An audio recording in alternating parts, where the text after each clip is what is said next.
all right. All right. So we When- figured, we worked on that, and that's kind of how Chris Knights came to the fold.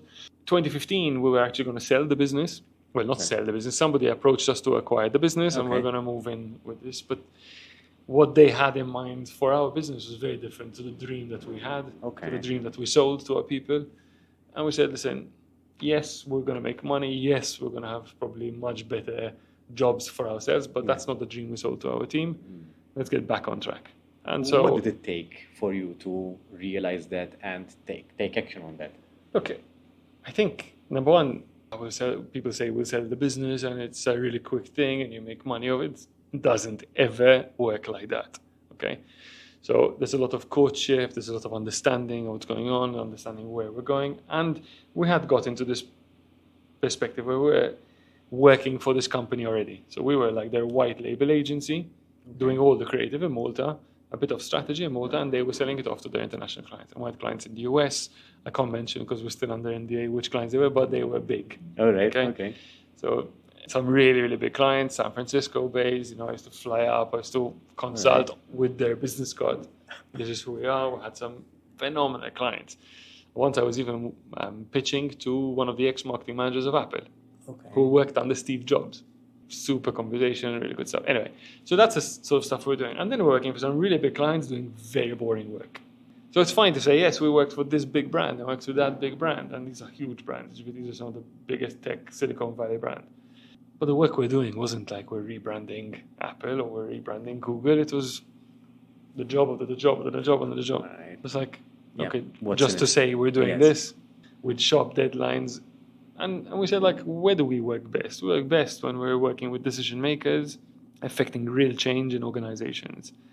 If we're not going to be able to do that, and if we're not going to be able to do it for companies we really love or respect or believe in, then there's no point in doing that. I mean, money is nothing. It's just it comes, it goes again.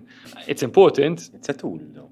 Yes, it's a tool and you need it, and I appreciate the importance and the value of it because I've had it and I've lost it all and I've had it again.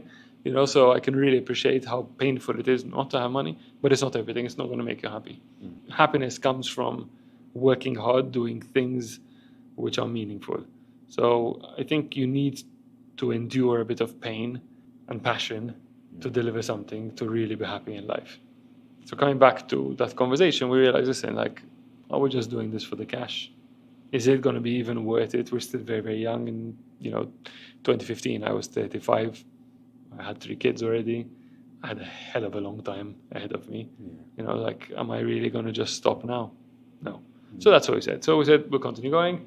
At that point in time, Garrett Chibaras, who was actually the first person I called when I was setting up Brandwagon, I said, hey, Garrett, join me. He said, no, I'm happy. I'm working in the tax department at the moment.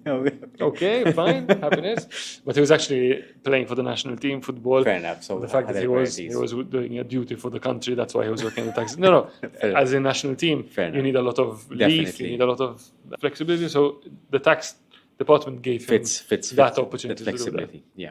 Eventually he left and he started a business, whatever. And he had just joined Brandwagon again, originally doing 1 day a week, 2 days a week, 3 days a week. At some point he said, "Isma, it's hard." And that's kind of how we came in. And we said, listen, if you want to buy in, now's the chance to buy in. And it's the same value that there was at the very beginning. And that's how Garrett came along. Post-COVID, I'm just thinking how we onboarded more partners. Right. Post-COVID, we had said, we need to make sure that we retain our best talent, and we also show our gratitude to the people who've worked really hard to build the company and to bring the company back on its feet. There were 4 people who put them on this partnership track. 2 dropped out, 2 stayed, and today I'll tell you that's because that's another big opening story. Martin Dimbleby and Raiza Camilleri joined us as partners. Martin has been with us. I think he's been with us now for the last 14, 15 years. Okay, so it's almost from the beginning. Almost from the beginning. But what comes first? The vision or the strategy or the partner? Look, if you want to go far, you need to go as a team. And as long as you get people who can bring something to the table which you don't have, then there's value in that. So as long as you're agreeing on where you're going as an organization, but why you're going where you're going, as long as you agree on the values, and as long as you feel that together you can really take the company to the next milestone, there is reason to have partners involved. I always knew that on my own I would have reached a certain limit.